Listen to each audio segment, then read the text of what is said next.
MBBS in just 16 lakhs. Kyrgyzstan, Central America, Russia, Georgia. Orbit Global Education.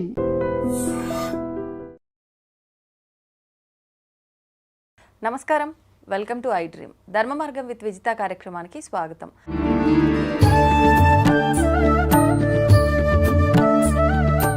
ప్రస్తుతం మనతో పాటు ఉన్నారు ప్రముఖ ఆధ్యాత్మికవేత్త ప్రొఫెసర్ సత్యనారాయణ మూర్తి గారు. ఇప్పుడు వారితో మాట్లాడి మరిన్ని విషయాలు తెలుసుకుందాం. నమస్కారం గురుగారు. నమస్కారం మా విజిత. గురుగారు, లలితా సహస్రనామ పారాయణం ఈ మధ్యకాలంలో ప్రతి ఒక్కరికి కొంచెం దానిపైన అవగాహన వచ్చిందనే చెప్పాలి. ఆడవారు ఎక్కువగా ఇంట్లో ఖాళీగా ఉన్నప్పుడు ఎందుకు టైం వేస్ట్ చేసుకోవడము, అమ్మవారి లలితా సహస్రనామ పారాయణం చేసుకుంటే మాకు అంతా శుభం జరుగుతుంది, ఇలా ఎక్కువగా నమ్ముతున్నారు ఈ మధ్యకాలంలో. కొంతమంది గుంపులుగా ఒక దగ్గర ఉన్నారు అనంటే ఖచ్చితంగా అమ్మవారి లలిత సహస్రనామ పారాయణం అనేది చేస్తూ ఉన్నారు. నిజంగా అంటే ఏదో ఆశించి చేస్తున్నారా? నిజంగా పారాయణం చేయడం వల్ల మనకేదో మనం ఆశించింది లభిస్తుందా? అసలు ఎందుకు చేయాలి గురువుగారు?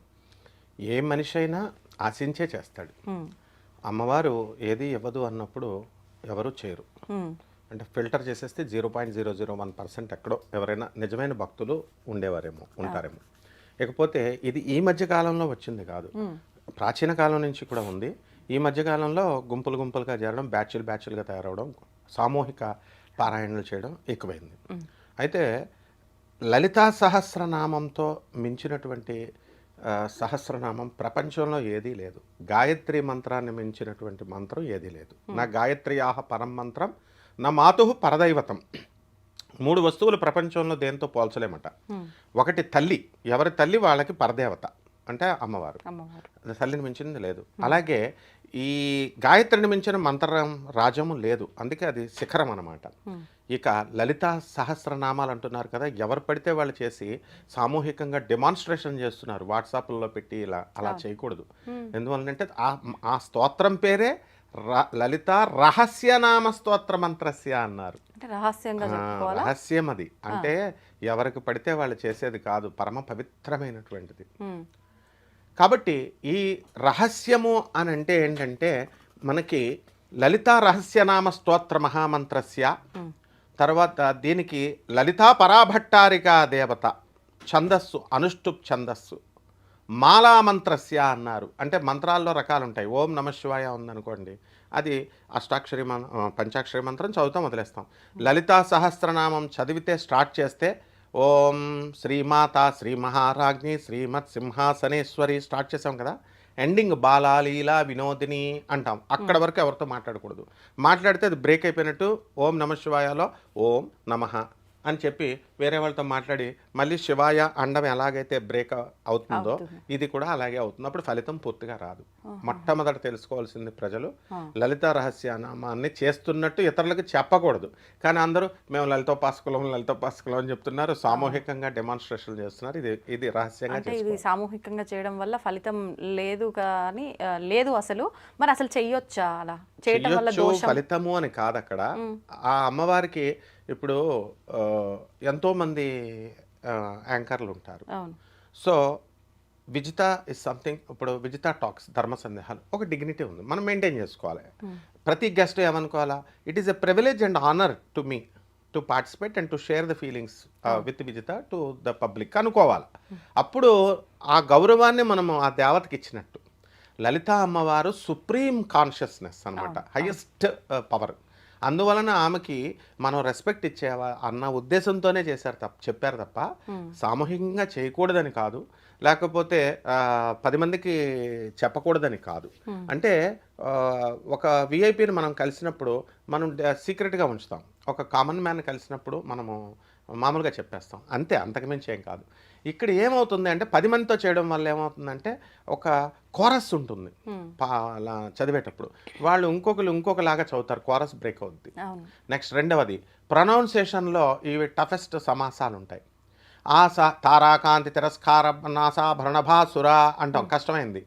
సో అప్పుడు ఆటోమేటిక్గా ఇది చేస్తున్నప్పుడు ఏమవుతుందంటే ఈ వాళ్ళు కొంతమంది తప్పులు చెబుతారు. సో ఇలాంటి డిస్కంటిన్యూటీ వస్తుందని చెప్పేసి, ఇలాంటి డిస్కంఫర్ట్గా ఉంటుంది అన్న ఉద్దేశంతోనే చేయొద్దంటాం అనమాట. అయితే ఇప్పుడు ఈ బ్యాచీలు ఏమైపోయినాయి అంటే 9 రకాల నైవేద్యాలని వాళ్ళు సలహాలు చెప్తున్నారు. 9 రకాల చీరలు, 9 రకాల జాకెట్లు పెట్టాలి, 9 రకాల ఫలాలు, 9 రకాల నైవేద్యాలు, ఇలా ఆర్భాటం అయిపోతుంది. అసలు లలిత పరాభట్టారిక యొక్క ఉపాసన అనేది ఎంత రహస్యమైందంటే నేను చెప్తాను. లలితా రహస్య జనరల్గా ఒక టీచర్ స్టూడెంట్ని ఉద్ధరిస్తాడు, కానీ లలితా సహస్రాల్లో స్టూడెంట్ వెళ్ళి టీచర్ను ఉద్ధరిస్తాడు. అంటే ఎలా అంటే దీన్ని హయగ్రీవ అగస్త్య సంవాదే అన్నారు. హయగ్రీవుడు సాక్షాత్తు శ్రీమన్నారాయణమూర్తి అవతారం. అగస్త్య మహర్షి మనకు తెలుసు. హయగ్రీవుడు రోజు లలిత అమ్మవారికి చేస్తే అమ్మవారి దర్శనం ఇవ్వదు, అగస్త్యుడికి రోజు దర్శనమిస్తుంది. సో అప్పుడు అడుగుతాడు హయగ్రీవుడు, నాయన నీకు రోజు దర్శనం ఇస్తుంది కదా లలితాదేవి, నాకు కొంచెం ఇప్పించరా నాయన, నేను నీ గురువు అయినా నాకు ఇవ్వట్లేదంటే అగస్త్యుడు అమ్మ అని పిలుస్తాడు. టక్ మన లలితాదేవి వస్తుంది, దర్శనం చేసుకో అంటాడు.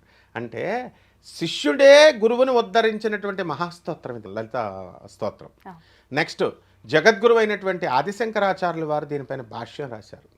ఆయన జగద్గురువులు ఆదిశంకరాచార్యులు వారు విష్ణు సహస్రనామాన్ని చేద్దామని చెప్పేసి ఆ పుస్తకాన్ని పట్రా అని చెప్పి ఆయన శిష్యుడిని రూమ్లోకి పంపిస్తే ఆ చిన్న పిల్ల వచ్చి, ఆ పుస్తకం కనబడదు, విష్ణు సహస్రం పుస్తకం కనబడదు. తర్వాత రెండోసారి మూడోసారి పంపితే చిన్న పిల్ల వచ్చి లలితా సహస్రం బుక్ ఇస్తుంది.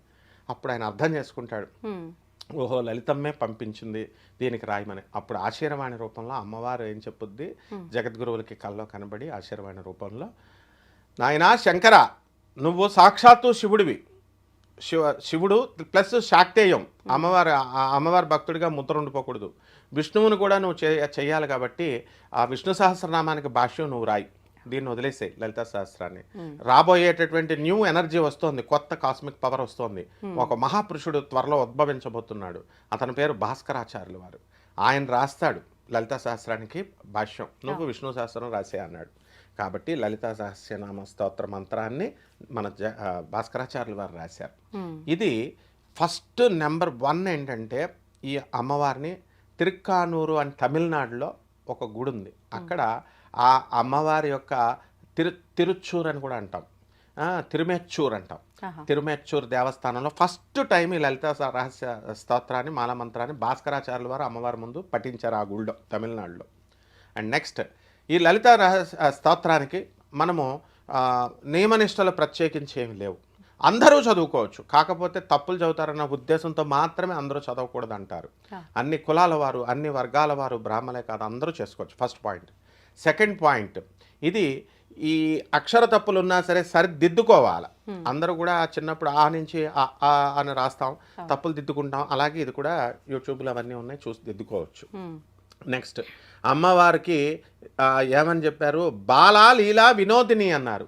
సృష్టి అంతటినీ కూడా తాను సృష్టించి ఆడుకుంటుంది. చిన్నపిల్లలు ఏ విధంగా అయితే ఇసుకతో ఇలాగా గూళ్ళు కట్టుకొని ఆడుకుంటారో, ఆ తర్వాత మనం వెళితే ముట్టుకుంటే ఏడుస్తారు, తర్వాత వాళ్ళే ఆట అంతా సాయంత్రం ఎంత చెరిపేసి వెళ్ళిపోతారో, అలాగే ఈ సృష్టిని సృష్టించి పాలించి లయం చేస్తుంది, ఆఖరిన అమ్మవారు వెళ్ళిపోతుంది. కాబట్టి లలితా సహస్రనామము అమ్మవారి యొక్క ముక్కు పుడక గురించి చెబుతూ ఏమంటాడంటే, ఇక్కడ మనకి ఈ విశ్వంలో 3200 కోట్ల నక్షత్రాలు కనబడుతున్నాయి కదా, 3200 కోట్ల సూర్య కుటుంబాలంట అవన్నీ, ఒక్కొక్క చుక్క ఒక్కొక్క సూర్యుడు. మళ్ళీ ఆ సూర్యుడు ఒక్కడే సింగిల్గా ఉండడు, ఫ్యామిలీ ఉంటుంది. ఎలాగా కుజుడు శుక్రుడు ఎలాగైతే ఉన్నాయో అలా అన్నీ కలిస్తే వచ్చేటటువంటి కాంతి అమ్మవారి ముక్కు పుడక నుంచి చూడగానే వెలవెలబోతుందంట సూర్యుడు, ఆ నక్షత్రాల కాంతి. తర్వాత హ్రీంకారాసన గర్భిత నలసికాం సౌహక్లీం కళాంభిభ్రతీం సౌవర్ణాంబరధారిణీం వరసుధా ధౌతాం త్రినేత్రోజ్వలాం వందే పుస్తక పాశమంకుశధరాం స్రగ్భూషితాముజ్వలాం త్వాం గౌరీం త్రిపురాం పరాత్ ప్రగళాం శ్రీచక్ర సంచారిణీం. శ్రీచక్రంలో సంచరిస్తూ నవావరణాలు ఉంటాయన్నమాట. ఈ శ్రీచక్రార్చన చేసినప్పుడు ఆ నవావరణాలు, ఆవరణం అంటే ఎంట్రీ, ఈ అమ్మవారి దగ్గరికి వెళ్ళినప్పుడు 9 ఎంట్రీస్ దాటుకొని వెళ్ళాలి, కేవలం ఏదో చదివేస్తే అని కాదు. అమ్మవారు లలితా పరమేశ్వరి భండాసురుడు అనేటటువంటి రాక్షసుడితో యుద్ధం చేసేటప్పుడు వాడు అత్యంత పవర్ఫుల్ అయినటువంటి రాక్షసుడు. ఇంతవరకు ప్రపంచంలో భండాసురుడంత పవర్ఫుల్ రాక్షసుడు రావణుడు కాదు, మరి కంసుడు వీళ్ళెవరూ కాదు. జరాసంధుడు కాదు. కారణం ఏంటంటే బండాసురుడు ఏనాడో చచ్చిపోయినటువంటి రాక్షసులందరినీ పుట్టించేస్తాడు. ఆన్ పార్, పవర్లో ఆన్ పార్ విత్ లలితాదేవి. అప్పుడు అప్పుడు అమ్మవారు ఏం చేసింది, తన చేతుల్ని కరాంగుళి నఖోత్పన్న నారాయణ దశాకృతి, కరము అంటే చెయ్యి, వేళ్ళు అంగుళి, కర అంగుళి, నఖ అంటే గోళ్ళు, ఇలా విదిలించింది. విదిలిస్తే ఉత్పన్న పుట్టినయ్యి, దశ నారాయణ శ్రీమన్నారాయణమూర్తి యొక్క దశ 10 అవతారాలు ఎత్తు ఆకృతి అవతారాలు. అంటే ఏనాడో 10 అవతారాలు ఎత్తి విష్ణుమూర్తి చంపినటువంటి రాక్షసులందరినీ పుట్టిస్తే ఆ అమ్మవారి సింపుల్ అనమాట. ఎలా అంది, మళ్ళీ రాముడు కృష్ణుడు వీళ్ళందరినీ పుట్టించేసింది క్షణాల్లో, సెకండ్స్లో. వాళ్ళు వెళ్ళి ఇంద్రజిత్తుని రావణాసురుని అందరినీ చంపేశారు. అంత జగన్మాత ఆమె. ఇకపోతే నైవేద్యాల దగ్గరికి వద్దాం. నైవేద్యాల దగ్గరికి వచ్చేసరికి పాయసాన్న ప్రియా త్వక్స్థ పశులోక భయంకరి అన్నారు. అంటే పాయసాన్నం అంటే అమ్మవారికి చాలా ఇష్టం. సో ఏం పెట్టాలా అనే అవసరం లేకుండా పాయసం పెడితే సరిపోతుంది. స్నిగ్ధౌదన ప్రియ అన్నారు. ఏది నైవేద్యం పెట్టినా సరే ఆవు నెయ్యని దానిపైన వెయ్యమని చెప్పారు. కదంబ వనవాసిని. కదంబ పుష్పాలంటే బ్యాడ్మింటన్ బాల్స్ లాగా ఉంటాయి రౌండ్గా. అటువంటి టెన్నిస్ బాల్స్ ఇవన్నీ ఎలా ఉంటాయి అట్లా బ్యాడ్మింటన్ ఆ బాల్ లాంటి ఆ కదంబ వనంలో అమ్మవారు సంచరిస్తుంటుంది. ఆ పుష్పాన్ని ఒక శుక్రవారం నాడు కానీ పౌర్ణమి రాజును కానీ పెట్టుకోవచ్చు. పెట్టుకున్న తర్వాత ఆ సీజన్లో దొరికే మిగతా పుష్పాలన్నీ పెట్టుకోవచ్చు. అసలు లలితా సహస్ర ఈ స్తోత్రం యొక్క గొప్పతనం ఏంటంటే, అవతల వాళ్ళకి ఏ విధంగా అయితే వాళ్ళకి ఆ దుష్టశక్తిని లాగేసే తన పవర్ని ఎలాగైతే లాగేస్తాడో అవతల వాడు ఎదుర్కొండగా నుంచునేవాడిని, అలా ఈమె లలితా సహస్రం చదివేటటువంటి వాళ్ళకు ఉన్నటువంటి బ్లాక్ మ్యాజిక్స్, తర్వాత ఈ యొక్క చెడు కర్మలు అన్నీ, ఇంకా దరిద్ర బాధలు ఇవి అవి అని లేదు, మొత్తం అన్నిటిని కూడా అమ్మవారు అబ్జార్బ్ చేస్తుంది. అమ్మవారు దివ్య మనోహర మూర్తి కాబట్టి, త్రినేత్రాలతో ఉంటుంది కాబట్టి, జగన్మోహిని కాబట్టి ఆ అమ్మవారి యొక్క పాజిటివ్ ఆరాని మనం ఆకర్షిస్తాం. బికాస్ ప్రపంచ సృష్టి నియమం ఏంటంటే ఒక్కొక్క వస్తువు ఒకరిని ఆకర్షిస్తుంది. ఒక రాయ భూమి మీద ఇలా వేస్తే ఆ చిన్న రాయ భూమిని ఆకర్షించాలని చూస్తుంది. అలాగే ఈ రాయిని భూమి ఆకర్షించాలని చూస్తారు, ఒకరినొకరు ఆకర్షించుకోవాలని చూస్తారు. ఎవరి బలం ఎక్కువైతే అది పడిపోతుంది క్రింద. ఆ విధంగా జగన్మాత యొక్క పవర్ ఎక్కువ కాబట్టి మనలో ఉన్నటువంటి చెడుని ఇవన్నిటిని లాగిపడేస్తుంది. ఆ అమ్మవారి దయతో ఆ అమ్మవారి యొక్క పాజిటివ్ ఆరాని, పాజిటివ్ వైబ్స్ని, పాజిటివ్ ఎనర్జీని మనకి ప్రసారం చేస్తుందమ్మా. గురుగారు, కనకదార స్తోత్రం ఈ మధ్య కాలంలో ప్రతి ఒక్కరు కూడా అంటే ఏం చేసినా కూడా మాకు ఫలితం లేదు అని పూజలు ఇలాంటి పక్కన పెట్టి స్తోత్ర పారాయణల వైపు ఎక్కువగా మొగ్గు చూపుతున్నారు. అలా చూసుకుంటే కనకదార స్తోత్రము అనగానే, కనకదార అంటే మనకు బంగారం వర్షం, ధనమే వర్షంలో కురుస్తుంది అని చెప్పి ఇది ఒక నమ్మకం అయిపోయింది. అంటే అలా కురుస్తుంది అని చెప్పలేం, కానీ అసలు ఏంటి మనం అర్థం చేసుకునేది కరెక్టేనా? ఈ కనకదార స్తోత్రం యొక్క వైశిష్ట్యం ఏంటి? అది చేయటం వల్ల మనకి ఎటువంటి ఫలితం ఉంటుందో తెలియజేయండి. కనకధారాస్తవము అనేటటువంటిది జగద్గురు అయినటువంటి ఆదిశంకరాచార్యులు వారు ఆయన లక్ష్మీ అమ్మవారిని ఉద్దేశించి చేసిన స్తోత్రం. అయితే భక్తులు మనందరము నమోస్తు విష్ణు వల్లభాయై, నమోస్తు కృష్ణ వల్లభాయై అని ఉంటాయి మంత్రాలు, చాలా బాగుంటాయి అవి. అయితే జగద్గురు ఆదిశంకరాచార్యులు వారు చిన్నప్పుడు కాలడి అని కేరళలో గ్రామంలో పుట్టారు. పుట్టిన తర్వాత ఆయన వాళ్ళ అమ్మని సన్యాసంకి దీక్ష ఎలాగో ఒప్పించుకొని, తర్వాత ఫస్ట్ మధ్యాహ్నం 12 గంటలు అయ్యేసరికి భిక్షకు వెళతారు ప్రతిరోజు. భిక్ష ఒక్కసారి అడగాలి సన్యాసి అనేవాడు. ఇవ్వకపోతే, భిక్ష వేయకపోతే ఇంకా ఆ రోజు పసుతో ఉండాలి వాళ్ళు. రోజులో ఒక్కసారి అడగాల, ఒక్కరినే అడగాల ఫస్ట్ టైం. వాళ్ళు ఇవ్వకపోతే ఇంకా భిక్ష కడుపుతో ఉండిపోవాలి. ఇది సన్యాసి దీక్ష. ఆ తర్వాత ఆ రోజు సాయంత్రం మళ్ళీ ఆ ఊర్లో ఉండకూడదు, నెక్స్ట్ ఊరు వెళ్ళిపోరు. మరి ఇప్పుడున్న స్వామీజీలు అందరూ ఎలా ఉంటున్నారు? సన్యాసి దీక్షలో ఉండట్లేదు. అప్పుడు ఆ గర్భదరిద్రురాలైనటువంటి ఆవిడని సెలెక్ట్ చేసుకుంటాడు ఆయన. ఆయన మామూలు సన్యాసి కదా, ఆమెను ఉద్ధరించాలి కదా. జగద్గురు ఆదిశంకరాచార్యులు వారు ఎవరు? సాక్షాత్తు శివస్వరూపం. అందువలన ఆ పరమేశ్వరుడే పుట్టాడు కాబట్టి వీళ్ళను ఉద్ధరించాలి అని చెప్పి వాళ్ళ ఇంటికి వాళ్ళకు విముక్తి పొందించడం కోసం అంతే. మరి అందువల్ల నృసింహ సరస్వతి దత్తాత్రేయ స్వాముల వారు కూడా గొప్ప వాళ్ళ ఇళ్ళకి వెళ్ళడు. అలాగే శ్రీకృష్ణ పరమాత్మ కూడా కుచేరుడి ఇంటికి వెళ్తాడు. దుర్యోధనుడు ఏమంటాడు, నేను ఇన్ని పిండి వంటలు, ఇన్ని డైమండ్స్ ఇవన్నీ తెస్తే నావి తీసుకోకుండా దరిద్రుడు మురుగుపోయిన అటుకులు ఇస్తుంటే వాడి దగ్గరికి వెళ్ళాడు అంటాడు దుర్యోధనుడు. అలాగే ఇక్కడ ఉన్న భక్తులు కూడా అలాగే అనుకుంటారు.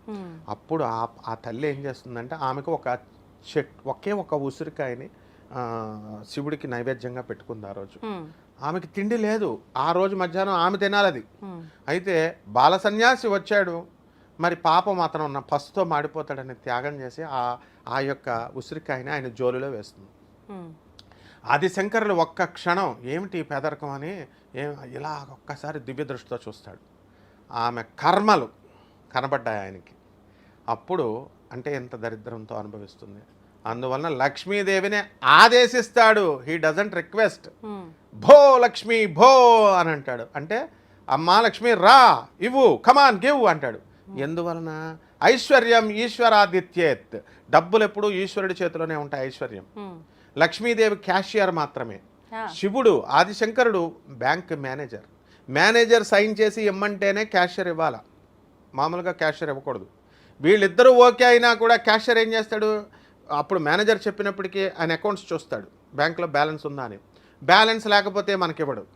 అలాగే ఈమె బ్యాలెన్స్ని చెక్ చేసింది లక్ష్మీదేవి. ఆమెకి లేదు, పుణ్యం లేదు. పుణ్యం లేకపోతే నాయనా శంకర, ఆమెకి ఇవ్వడానికి కుదరదు నాయన, ఆమె పుణ్యం చేసుకోలేదు అని అంటుంది. అమ్మా లక్ష్మి, నువ్వెవరివి?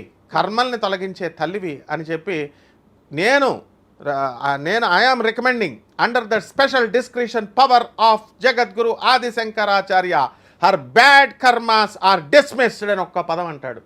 అనగానే అంటే విశేషమైనటువంటి అధికారాలు గురువుకు ఉంటాయి. ఆ గురువు యొక్క ఆదేశంతో మొత్తం ఆమె కర్మలన్నీ వ్యానిష్ అయిపోయినాయి, మాయమైపోగానే అప్పుడు మహాలక్ష్మి ఎస్ నాయన నౌ షీ డిజర్వ్స్, నేను ఇస్తాను అని చెప్పేసి ఈ యొక్క బంగారు ఉసిరికాయలు కురిపించేసింది.